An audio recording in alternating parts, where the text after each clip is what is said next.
Hey everybody, I thought that I would make a little video going through my bookshelves. As some of you probably know, I really like collecting books, I really like reading books, and I thought because I recently rearranged my shelves to be a little bit less messy than they were before, it would be fun to go through and talk about some of my favorite books and what they're about, and I don't know, just give you a little look into the kind of stuff I'm reading. So you can see that some of the books, like these here, are turned backward pages out. Those are the books that I have not yet read. So I just have them backwards so I remember when it's time for me to read a new book, I can go and quickly see which ones I haven't read yet, and I can just take a quick look. Yeah, I think, I haven't counted. Let me count. So I just counted, I have about 250 books on these shelves and on the bonus shelf downstairs that I'll show you. And yeah, I read a pretty good number of them, I guess. There's not that many flipped around.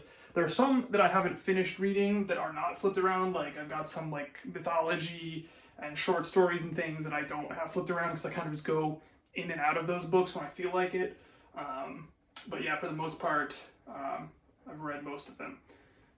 So yeah, let's just start with the top shelf here. This top shelf is kind of organized into mostly translated books from different languages that are, I would say, kind of weirder books.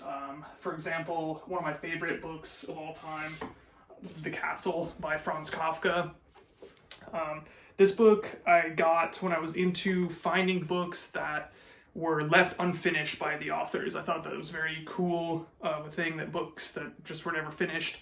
Franz Kafka died before he finished this book, and it kind of is symbolically perfect for what this book is about. This book is about a guy who is a surveyor, and he gets sent to survey this castle. And he shows up to this town, and there kind of is no castle, or is there a castle? It's kind of weird and surreal. The castle is kind of symbolic of bureaucracy. Franz Kafka was writing in a time that was pre-World War II. He was writing in 1922, and it kind of prophesized what would happen in the lead up to World War II, where things started to not make sense. I said when I first read this book, it felt like an interaction at the DMV, where it's just like, nothing makes sense, you can't do anything right, and no one will help you figure it out. And that's kind of how the book ends. Like, this guy kind of just tries to access the castle, tries to do his job, and it's kind of acknowledged that, like, yes, there's maybe a job for you to do, but you need to get in touch with one of the assistants at the castle, but you can't actually contact the assistant, so you have to contact an assistant of the assistant, and the assistant of the assistant maybe doesn't exist. And it's kind of a frustrating read, but it really rings true if you've ever had to deal with bureaucracy. Franz Kafka really captures that. Yes, also up here, I've got one of my favorite books of all time, maybe my favorite book of all time, Moby Dick by Herman Melville. This is a really huge book. Some people call it the great American novel. It is kind of all-encompassing. On the surface, this book is about a guy who decides that he's going to leave his life behind. He's going to become a whaler. He's going to join up with a whaling ship, and he gets on this ship called the Pequod. Captain Ahab is kind of a very revenge-filled guy. This great white whale took his leg, and he is on a warpath to punish that whale. The great white whale is kind of undescribable. I mean, people have said that it's a symbol for the unknown, it's a symbol for God, it's a symbol for man's search for meaning. This book is just vast. You can get a lot of different things out of this book. I think it captures a lot of American society today. It captures American society at the time it was written. And it's just really interesting. I read it through one time, cover to cover, really enjoyed it. I took my time with it, and I very often go back to it and reread different passages, and you get something new out of it every time. And I always say that you can read the first chapter of the book. The chapters are very, very short. There's a lot of chapters, there's like 100 40 something chapters, I think. The first chapter really like captures the essence of what the book is about in like a little slice. So I would say if you're interested at all, read the first chapter. It'll take you about half an hour and you'll know if you want to read the rest of the book, but I highly recommend it. Moby Dick. Yeah, another one here is The Melancholy of Resistance by Laszlo Krasznahorkai, if I'm saying that right, Hungarian author. I think he wrote this in the 1980s, if I'm not mistaken. This book is really interestingly written. Yeah, 1989. This book is composed of a few sentences and no paragraphs. So it has like block text, no breaks, very interestingly written, written in a time where fascism was kind of taking over Hungary, and it's really interesting to read it today in a time where I feel like cultural bonds are kind of broken and miscommunication and inability to communicate within and across culture is happening, and I feel like this book kind of captures that in a way that's super interesting. And just what an interesting way to write a book. I didn't know how I was going to be able to read this. I thought it might be really difficult to read with no punctuation at all, no paragraphs, nothing to really latch onto, but it was actually a lot easier to read than I thought it was going to be, and it's pretty entertaining. And it kind of has some ties to Moby Dick. There's a big whale in it. There's a poster of it right there. All right, the next shelf is my Virginia Woolf shelf.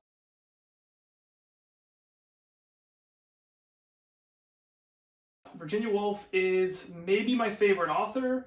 The first book I ever read by Virginia Woolf was To the Lighthouse. It's a very surreal book. I don't want to ruin too much of it because I think you should read it, but one of the sections of this book is told from the perspective of a house. It's about a family, and it's very emotional. She kind of writes in a poetic way that gives you a window into people's emotions as they're going through the story. She's kind of the face of literary modernism. Super good writer, really fun to read. And my prized book collection is here. These 6 volumes of her published letters.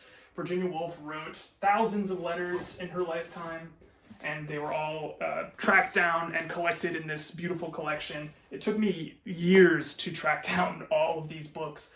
I bought some of them in New York, I bought some of them in Boston, and I most recently got the last 2 volumes online. They went up for sale and I got them immediately. And I actually just found out the same publisher has published her diaries as well, so I don't know, I might have to track those down as the next project. But in addition to the Virginia Woolf collection here, I've got Virginia Woolf adjacent authors. So a contemporary author, Rachel Cusk, really excellent writer. Arlington Park is kind of an adaptation of Mrs. Dalloway by Virginia Woolf. Very loose adaptation. Arlington Park is a park in London that features in Mrs. Dalloway. And this is kind of just about the intersecting lives of a bunch of London women and their experience. Yeah, super good, Rachel Cusk. And the last one that I also have up here is Night Bitch by Rachel Yoder. This book is about a mother who thinks or maybe is becoming a dog. A movie of this book recently came out on Hulu. The movie's entertaining, but I don't know if I can really recommend it as like the central point or theme of the book is kind of turned on its head by the movie in a way that like kind of disgusted me. But the book's really good, movie's entertaining, so if you watch the movie and you liked it, read the book, it's really good. Okay, next is this shelf here, which is my beautiful books shelf. These are like leather or faux leather bound or book cloth bound books, just books that are like really nicely made, like good quality books.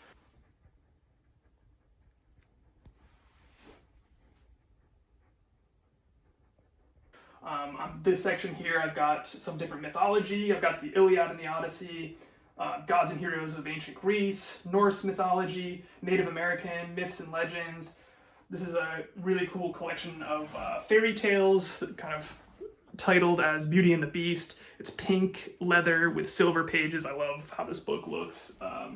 Really kind of princess and beast focused fairy tales that are really fun. This, if you can see here, this Bible is seemingly upside down on the shelf. And that is because I found this Bible at Barnes & Noble, and it had a printing error, or like kind of a construction error, where the book was actually put in the binding upside down. So the cover is upside down, but the pages are right side up. So I kind of brought this to the clerk at Barnes & Noble, and they might have given it to me, or sold it for me for like $10 or something. So yeah, this is my fun, incorrectly bound King James version of the Bible, and I've got some sticky notes in there. And next to it, maybe relatedly, I've got this really nice edition that my mom recently got me for my birthday of the Silmarillion. This book is, I think a lot of people characterize this book as the Bible of the universe of Lord of the Rings. So this is by J.R.R. Tolkien. This is kind of a collection of the mythology and history of the universe of Lord of the Rings. So I'm currently reading Lord of the Rings for the first time ever, and I'm super into it. It's super, super good. And I really wanted to get the mythology behind it, so I'm going to be reading this very soon. It's got maps and artwork and commentary by Tolkien's son, and yeah, super excited to get into this book. And also on this shelf, I have another one of my favorite books in a beautiful edition. Look at this marbling on the box. This is Frankenstein by Mary Shelley. I was gifted this by my in-laws for Christmas. Frankenstein's the book that I've read the most in my life. I read it in high school. I actually have the version I read in high school. This was an SAT word book that I bought from Walden Books in New York. Yeah, Frankenstein's amazing. It's a great book. I read it, like I said, in high school. I read it again in college. I read it again on my own in college. I read it again in grad school, and I read it again recently. And I'm planning to read it again in this edition soon. You can always get something new out of it. It's a story that really keeps on giving, and it's about so many things. Yeah, Frankenstein's great. And of course I have it right next to Paradise Lost by John Milton, this beautiful edition that I found in Boston. There he is. This has beautiful illustrations by William Blake, like amazing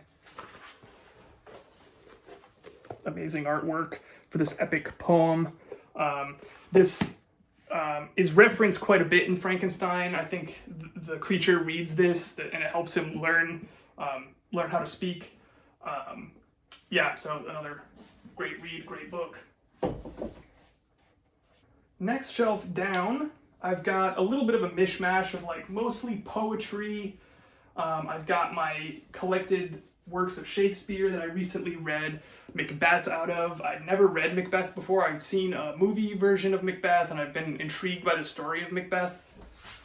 So this is one of the 3 volumes, huge book. It's got annotations, so like I'm not a big Shakespeare like knowledgeable reader, but this has like footnotes and different artworks and like pictures from different productions of Shakespeare through the years. So it really kind of helps you understand what you're reading. So I feel like a lot of Shakespeare is like goes over my head. I've also got some nature kind of poetry, the Muir Woods Meditation and quotations of John Muir. John Muir was involved in kind of protecting and establishing the redwood parks in California, and has a lot of beautiful quotes about the mountains of California and the countryside of California. I actually got these in the Bay Area this past year. Yeah, really cool guy. Some great poetry, philosophy, trees. On the bottom shelf, I've got some kind of art books and some comics. More of the comic books and graphic novels that I really like the most, including this Saga of the Swamp Thing by Alan Moore. He was writing these in the 80s. Comics in the 80s were very different than comics now. This collection of comics is about a guy who basically becomes this like big, weird swamp thing. And it's really got environmentalism and counterculturalism, and really kind of captures like the hippie movement as it was evolving through the 80s, and how kind of the commercialism of the 80s was kind of clashing with that like 60s Summer of Love type culture. Super interesting to see it in this form of like art and comics. I have kind of general spirituality type books. I've got this great book that I just finished. I bought this in the airport recently. It's the Penguin Book of Dragons. This kind of collects lore and fairy tales and different stories about how different cultures have written about dragons and what dragons have meant to different peoples across time. Super interesting. It's super interesting to see how dragons kind of went from like symbolizing like our unconscious mind and our deeper urges that we felt like we needed to kind of constrain or rebel against, and how that kind of turned into a more fun-loving kind of fairy tale dragon stories. It's mostly Western dragons. There's a small section on Eastern dragons, but I don't think it really does Eastern dragons justice, like Japanese and Chinese dragons, and Indian dragons. And then I've also got this collection of the Library of Esoterica.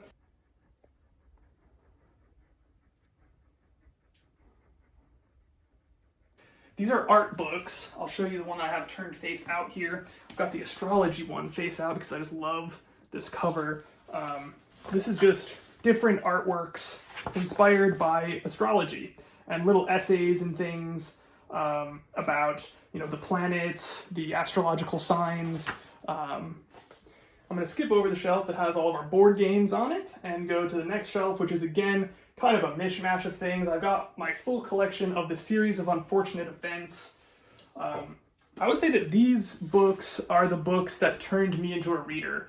When I was a kid, I loved these books, and going back to them, like reading sections of them now, they're written really well. I think it kind of gave me my taste for like weirder stuff. And then the last shelf is kind of this small collection of books that are left over from when I was in grad school. Kind of my prized possession is this biography of Peter Mitchell. It's called Wandering in the Gardens of the Mind. So I did my PhD on mitochondria and metabolism, the powerhouse of the cell, and the specific topic that I did my PhD in, this guy, Peter Mitchell, and his partner, Dr. Jennifer Moyle, kind of put forth this idea on how mitochondria actually worked, and it was really counter to how all the scientists in the world thought that they worked. And this book is so interesting because it kind of tells the story of the guy and how no one really believed his theory, but after years, like a decade or more of high quality scientific research, it kind of started to change the minds of the field, and it kind of just showed that his original idea was right.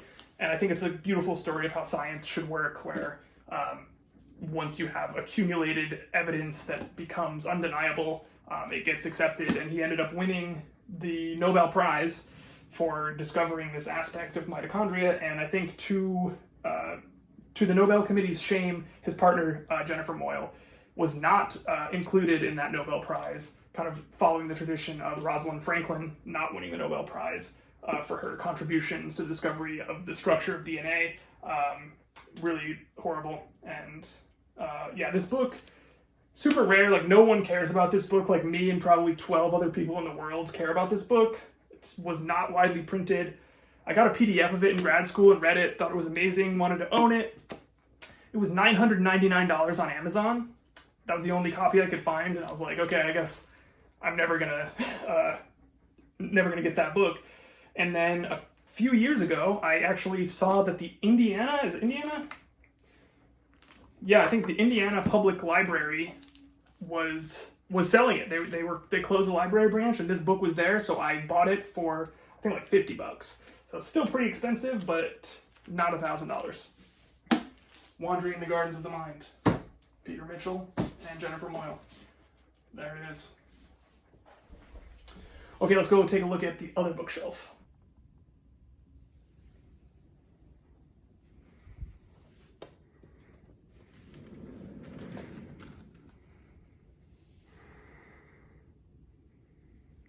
So here we are at the rotating bookshelf that we have downstairs. I've kind of just got a stack of books here that I'm planning to read soon, or I am currently reading, which the one I'm currently reading right now is The Return of the King, the last book in the Lord of the Rings trilogy.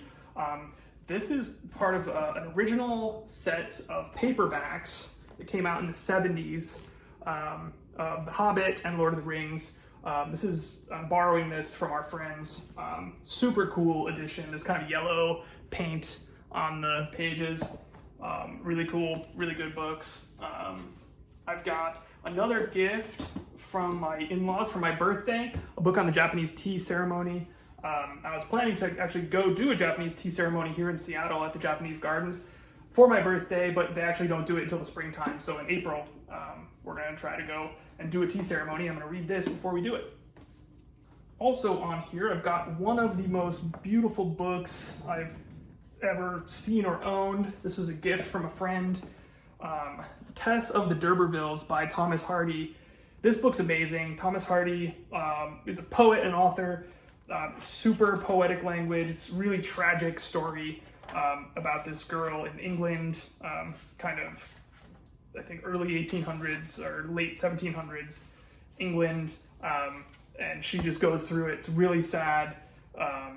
It's really beautiful. It's really beautifully written. This beautiful green leather and gold foil. Amazing book. I have it down here on the pretty shelf so I can look at it all the time. And then really the main reason for this rotating shelf here is that I was gifted a copy of the Harvard Classics, which is these like 50-ish books. This has things like Benjamin Franklin's diary is the first book in it, or sorry, not diary, autobiography. I read that recently. I'm kind of using this as when I don't know what I want to read next, I'll kind of hit one of the Harvard classics.